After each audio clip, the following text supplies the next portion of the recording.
But before we dive into this story, drop a comment and let me know where you're tuning in from. I genuinely love connecting with you all.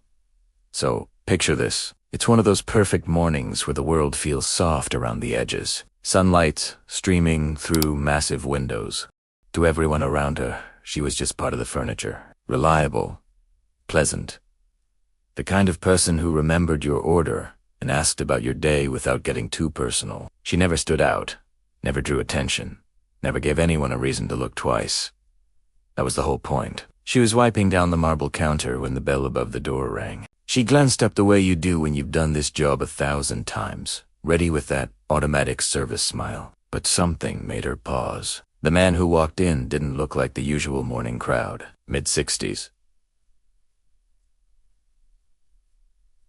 Maybe, with silver hair, cropped military short, and shoulders that still held themselves like they remembered parades. His eyes swept the room with the kind of awareness that never really goes away, no matter how many years you've been retired, even in casual clothes. This guy screamed authority. Admiral Pierce, though Lena didn't know that yet, stepped up to the counter. He seemed relaxed enough. Just another customer ordering coffee. His eyes dropped to her name tag. "Lena," he said, testing it out. She gave him her practiced smile. "That's me. What can I pour for you today?" He didn't answer right away. Instead, his gaze shifted slightly, focusing on something just below her ear. A scar. Barely visible. Really just a thin crescent moon of lighter skin that she usually kept hidden under her hair. But today, with her hair pulled back in a simple ponytail, it was exposed. She watched his expression change. It was subtle, the kind of thing most people would miss, but she'd spent years learning to read faces, to spot the moment recognition clicked into place, and then he said it. So quiet that at first she thought maybe she'd imagined it. Fox 9. 2 words. That's all it took. Her entire body went rigid. The coffee cup in her hands suddenly felt impossibly heavy. Every muscle in her back tensed like she'd been hit with electricity. Fox 9. She hadn't heard that call sign since she was 28 years old. Since the night everything fell apart. Since the night she decided to disappear. Around them, the cafe continued its gentle morning rhythm. Someone's chair scraped against the floor. A spoon tapped against porcelain. 2 people by the window laughed at something on a phone screen.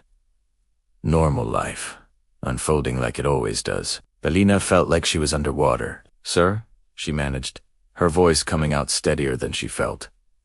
"I don't use that name anymore." The Admiral's hands, she noticed, were trembling, just barely, but enough. He moved closer to the counter, dropping his voice even lower.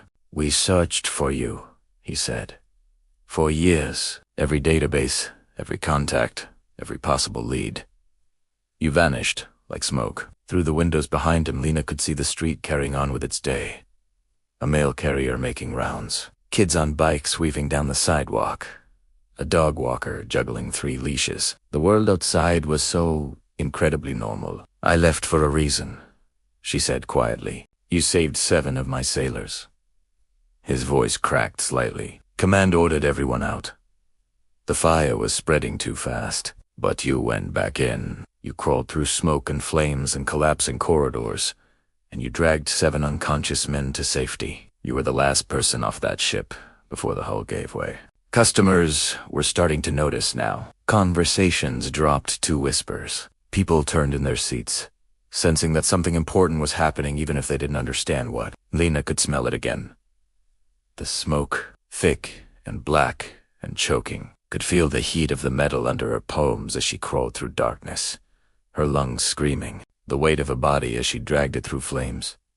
The moment the ship groaned beneath her and she knew she had maybe seconds before the whole thing came down. She'd made 4 trips back into that burning wreck, 4 times when every instinct told her to run. And when she finally emerged with the last sailor slung over her shoulders, the deck was already buckling. "They wanted to give you a medal," the Admiral continued. "Congressional recognition. Press conferences. The whole circus." "I know," Lena whispered. "That's why I left." She'd never wanted to be a hero. Didn't want her face on news channels or her name in headlines. She'd done what anyone should do, gone back for people who needed help. But the aftermath, The attention, the weight of everyone's expectations. ... It had crushed her. So she ran. Changed her name. Found a quiet cafe in a quiet neighborhood Bicamain. You shouldn't be hiding, the Admiral said, and there was genuine pain in his voice. Not someone like you. I'm not that person anymore, she said, and she almost believed it. The Admiral looked at her for a long moment, something shifting in his eyes. Not anger. Something softer. Understanding, maybe? Or resignation. Maybe you're right, he said finally. Maybe you're not. But there's someone out there who still needs her. Before Lena could ask what that meant, the door burst open. A man stumbled inside, wide-eyed and gasping. Please, somebody help. My daughter. She's trapped. The shed collapsed. I can't get her out. Please. The cafe erupted into motion. Chairs scraped back. People jumped up, crowding around the panicked father, asking questions, pulling out phones, but nobody moved toward the door. They were all frozen in that horrible moment between wanting to help and not knowing how. The Admiral didn't look at Lena. He just said it, calm and clear. Fox 9. One last time. Her heart hammered against her ribs so hard she could feel it in her throat. This was it. The moment she'd been hiding from. It pulled back into a life she'd sworn she'd left behind, but she could already hear it through the open door.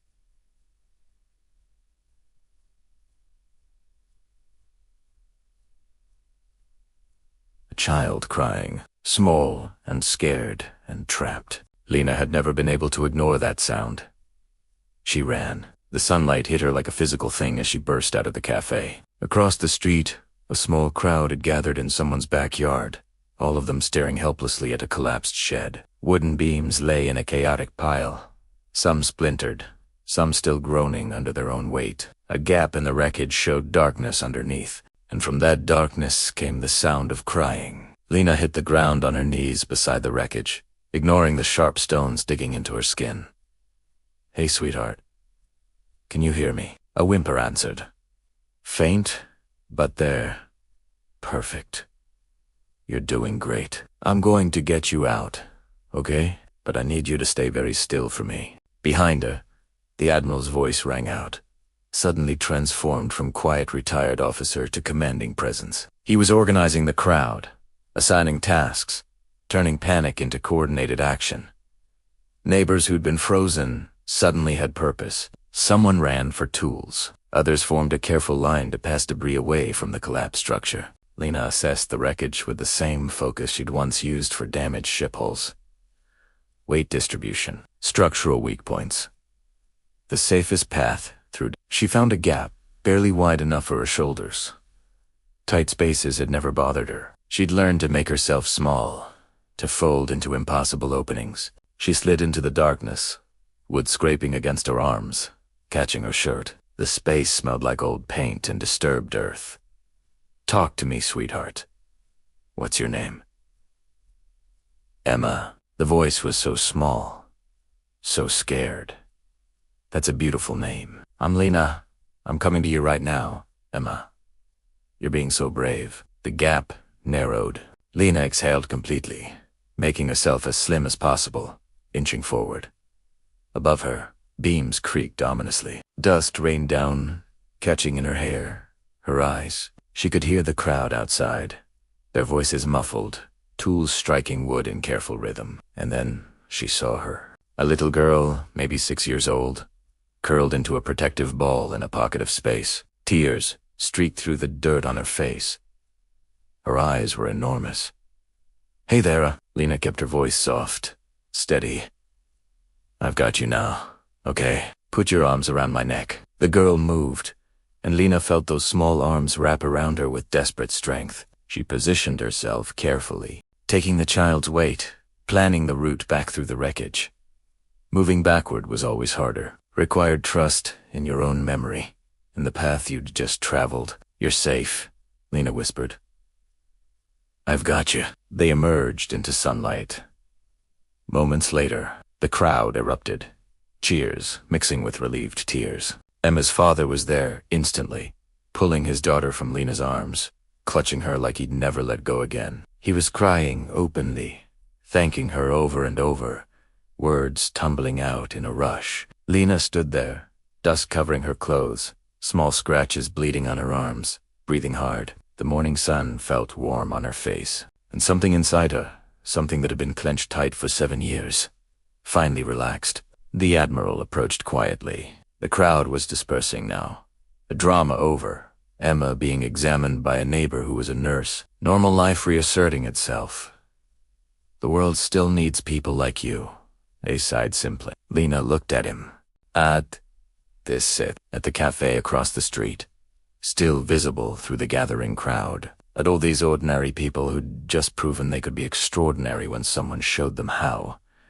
She didn't argue this time, didn't insist she was someone else now, because maybe the truth was simpler than she'd wanted to believe. Maybe you can't actually stop being who you are. You can hide it, suppress it, build walls around it. But when someone needs help, when that moment comes, your real self surfaces whether you want it to or not. Kindness doesn't vanish, she realized.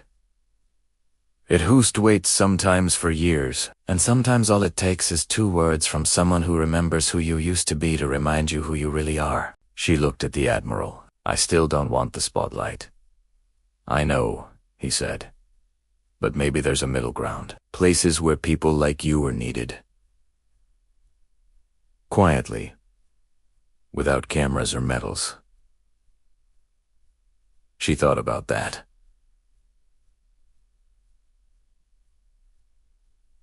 About 7 years of hiding, about the relief in that father's eyes, about feeling useful again. Maybe, she said, and for the first time in a very long time, that didn't feel like surrender. It felt like coming home. So here's the thing about running from yourself eventually.